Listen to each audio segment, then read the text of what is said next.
Yeah, look, I think during the day we saw the odd ball turn quite a bit, but outside of that it looked a pretty good pitch. And we saw tonight, obviously, the way we played, the boundaries that we hit, it still looks a good pitch. So I don't think anything will change too much tomorrow. Yeah, look, we can't deny that. It obviously happened.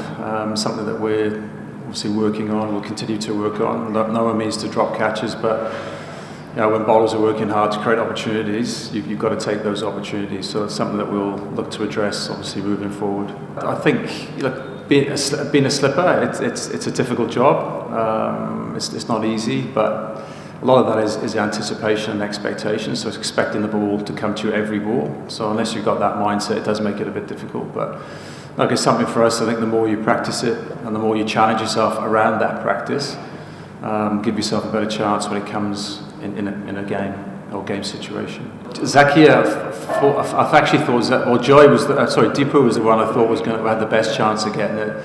Unfortunately, both those fielded short leg, so their reactions are pretty good. So I actually thought when it popped up that one of them would have been able to get it, but unfortunately not. But you don't see that too often. It can be a challenge, and obviously as an opening batter, that's something that you have to manage and deal with.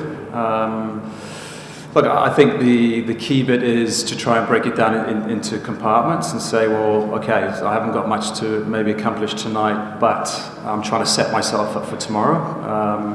But one way of doing it is say, I think tonight, 11, 12 overs.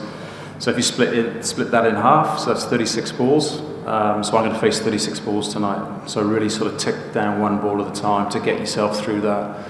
But that's all openers around the world will go through that situation in Test cricket or first-class cricket because it's a common occurrence. So the players are used to that. It's just getting your head around that's the most important thing. I don't have to get a stick out and hit him. Last week he was excellent first innings, and tonight when we sort of floated the idea with him, he said yes, he's happy to do it. So it's not an issue at all. So he wants to do it. And he's happy to do it. So from our point of view, then that's fine.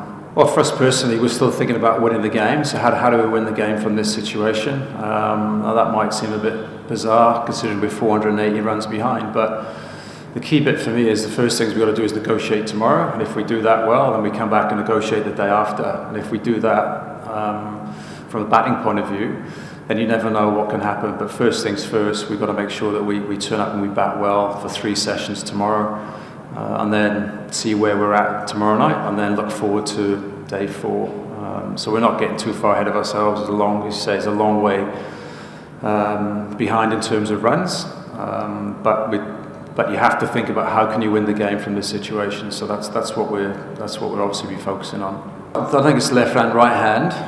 It's more around the personnel, so that we feel that they're the personnel to do the job at the moment.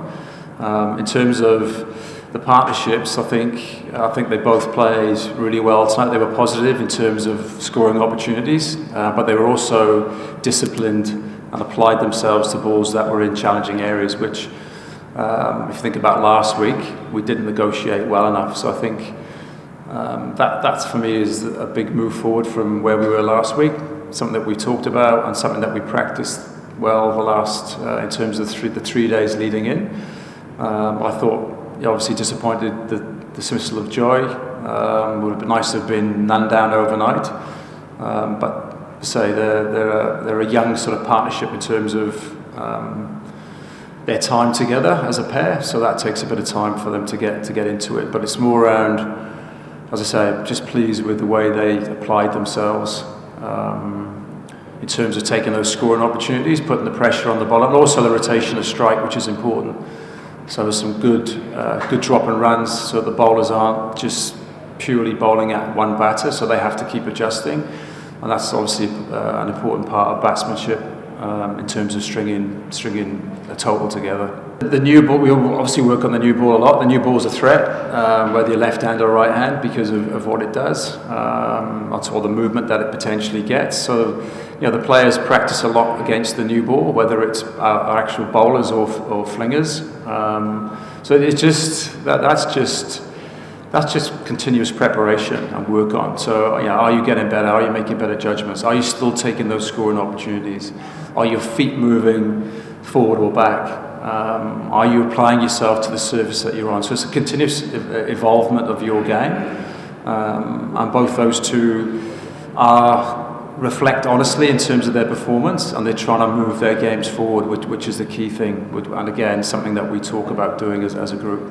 Yeah, I think they can, because I think they're good players. But again, as you said, the key bit is the application, so it's decision making.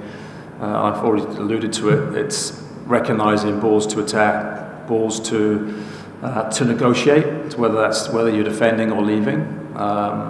And that's the big thing. The best players in the world and the best teams in the world, they're groups of batters, make good decisions for longer periods of time. So you can't get away from that. That's just fact. But the important thing is that you're trying to put pressure onto the bowler, because you want the bowler running in knowing if he gets it wrong, it's going to be you're going to climb over a scoring opportunity. So that's always going to be at front of mind. But you still need to make good decisions. From what we saw tonight, I think the surface, as I said today, there are a few balls that spun and bounced a little bit, but they weren't. It wasn't that consistent, so it was quite sporadic. But from what we saw in our little period tonight, the ball didn't do a great deal. Quite a good surface still to bat on, so we expect that to be the same tomorrow.